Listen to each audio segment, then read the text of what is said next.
Salam sehat Bapak Ibu, salam kenal, nama saya Abdul Hai M. Tailo. Saya merupakan peserta pendidikan calon guru penggerak angkatan ke-6. Saya berasal dari SMA Negeri 3 Lu, Kabupaten Banggai, Provinsi Sulawesi Tengah.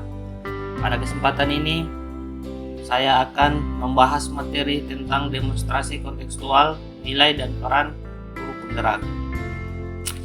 Gambaran diri saya sebagai guru penggerak di masa mendatang.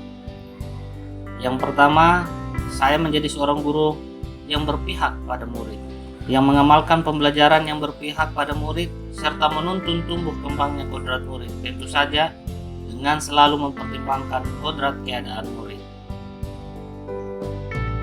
Kegiatan yang sudah dan yang akan saya lakukan secara berkelanjutan yang memiliki nilai berpihak pada murid yaitu membuat kesepakatan kelas, merancang pelaksanaan pembelajaran yang bervariatif, tentu saja yang menyesuaikan dengan kodrat keadaan murid.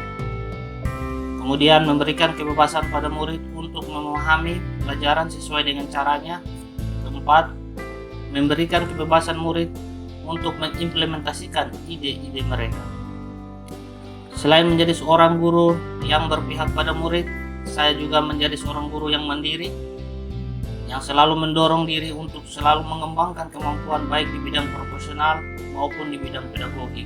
Sehingga dengan bertambahnya kemampuan saya, maka dengan sendirinya akan menimbulkan inovasi-inovasi baru. Kegiatan yang sudah dan yang akan saya lakukan secara berkelanjutan yang memiliki nilai kemandirian yaitu membuat materi pembelajaran yang menyesuaikan dengan kebutuhan murid, tidak terkungkung dengan kurikulum. Kemudian mengikuti berbagai pelatihan. Pada saat ini saya hanya mengikuti pelatihan-pelatihan yang dibiayai oleh pemerintah. Namun kedepannya saya akan berusaha bagaimana caranya agar saya bisa mengikuti berbagai pelatihan dengan biaya mandiri. Selain menjadi seorang guru yang berpihak pada murid, yang mandiri, saya juga menjadi seorang guru yang reflektif, yang selalu merefleksikan dan memaknai setiap pengalaman yang terjadi, sehingga pengalaman tersebut akan menjadi panduan dalam perbaikan di masa mendatang. Kegiatan yang sudah dan yang akan saya lakukan secara berkelanjutan yang memiliki nilai reflektif yaitu meminta murid untuk memberikan catatan kritik saran di setiap akhir pembelajaran. Meminta rekan sejawat untuk melihat dan memberikan saran terhadap proses pembelajaran yang saya lakukan. Selain menjadi seorang guru yang berpihak pada murid, mandiri, reflektif, saya juga menjadikan diri saya menjadi seorang guru yang kolaboratif, yang dapat menjalin hubungan kerjasama yang positif dengan seluruh stakeholder sekolah. Kegiatan yang sudah dan yang akan saya lakukan secara berkelanjutan yang memiliki nilai kolaboratif yaitu membiasakan murid berkolaborasi dalam kelompok-kelompok kecil untuk mengatasi suatu studi kasus yang saya berikan. Kedua, berkolaborasi dengan berbagai pihak demi terselenggaranya berbagai program sekolah. Contohnya ketika sekolah kami dipercayakan sebagai tempat seleksi ASN P3K, maka pada saat itu saya berkolaborasi dengan berbagai pihak demi suksesnya kegiatan tersebut. Kemudian yang ketiga, berkolaborasi dengan warga sekolah agar terciptanya lingkungan pembelajaran yang aman dan nyaman. Yang keempat, berkolaborasi dengan rekan-rekan guru, khususnya guru TIP, dalam merancang pembelajaran yang berpihak pada murid. Yang terakhir, selain menjadi seorang guru yang berpihak pada murid, mandiri, reflektif, dan kolaboratif, saya juga menjadi seorang guru yang inovatif, yang selalu berinovasi, baik dalam merancang pembelajaran maupun dalam mengatasi berbagai permasalahan yang dihadapi dalam manajemen pengolahan data sekolah. Kegiatan yang sudah dan yang akan saya lakukan secara berkelanjutan yang memiliki nilai inovatif yaitu mengimplementasikan pembelajaran daring. Pembelajaran daring pernah kami lakukan yaitu ketika di masa pandemi COVID. Namun ketika pembelajaran tatap muka dilaksanakan, pembelajaran daring pada saat ini tidak digunakan. Namun dengan kondisi seperti saat ini, ketika saya membuat video ini, saya berada di ibu kota Provinsi Sulawesi Tengah yaitu di Palu dalam rangka mengikuti kegiatan pemetaan data PTK menuju satu data. Oleh karena itu, dengan kondisi seperti ini, maka kelas saya akan menjadi kosong. Dengan pembelajaran daring, hal ini bisa saya atasi. Mengimplementasikan ujian sekolah berbasis komputer, yaitu CBT. Pada saat itu, Ibu Kepala Sekolah mengeluhkan banyaknya biaya yang harus keluar dalam rangka melaksanakan ujian sekolah, itu kurang lebih 20-an lebih juta. Oleh karena itu saya mulai berpikir bagaimana caranya agar ujian semester tidak memakan biaya yang begitu besar. Maka saya mengusulkan adanya aplikasi CBT, dan alhamdulillah kami sudah bisa melaksanakan ujian menggunakan komputer selama 3 semester.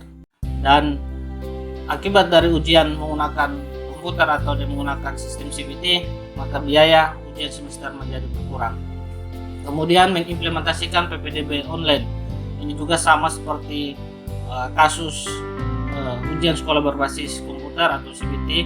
Pada saat itu Ibu Kepala Sekolah mengeluhkan bengkaknya biaya kepanitiaan dan biaya PPDB secara manual. Kemudian saya mengusulkan untuk diadakannya PPDB secara online, dan alhamdulillah kami telah mengimplementasikan PPDB online selama 5 tahun. Mengimplementasikan perpustakaan digital ini masuk kategori yang akan saya lakukan, karena pada saat ini aplikasi perpustakaan yang kami rancang baru kurang lebih 40%. Saya masih butuh kolaborasi dengan kepala perpustakaan mengenai bisnis proses yang ada di perpustakaan SMA Negeri Tigaluh. Insya Allah kedepannya perpustakaan di SMA Negeri Tigaluh dapat berbasis secara digital. Kemudian mengimplementasikan monitoring pembelajaran berbasis digital. Ini juga yang akan saya kembangkan. Insya Allah 2-3 tahun ke depan setelah selesai dari pendidikan ini, saya akan mengimplementasikan proses ini. Karena pada saat ini monitoring proses pembelajaran dilakukan dengan cara ditugaskan salah satu operator untuk mengecek di setiap jam mata pelajaran siapa saja guru yang masuk dan berapa jumlah siswa yang hadir di jam tersebut. Hal ini menurut saya sangat memberatkan. Oleh karena itu, pemikiran saya ke depannya harus ada sebuah aplikasi yang mampu mengontrol proses ini. Saya berharap kehadiran guru dimonitoring oleh siswa dan kehadiran siswa dimonitoring oleh guru, sehingga nantinya orang tua siswa dapat mengakses informasi-informasi tersebut. Saya berikan satu ilustrasi. Ketika orang tua siswa ingin menemui wali kelas, maka dia tidak perlu datang ke sekolah untuk mengecek apakah wali kelas tersebut ada di sekolah atau tidak ada. Tapi dengan aplikasi ini maka dia mampu melihat bahwa ternyata wali kelas tersebut ada di sekolah.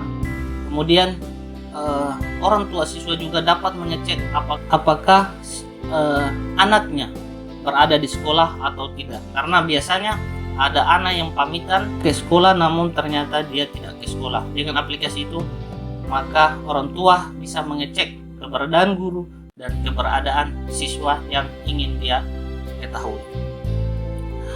Keenam, menjadikan SMA Negeri Tigaluh sebagai contoh sekolah berbasis digital. Ini impian saya ingin mendigitalisasi semua bisnis proses yang ada di SMA Negeri Tigaluh. Baik itu dari PPDB, penjadwalan, pembagian kelas, perpustakaan, kemudian monitoring proses pembelajaran, dan semua bisnis proses yang ada di SMA Negeri Tigaluh saya ingin semua digitalisasi. Itu saja yang bisa saya sampaikan. Ya, yang kurangnya saya mohon maaf. Salam dan bahagia.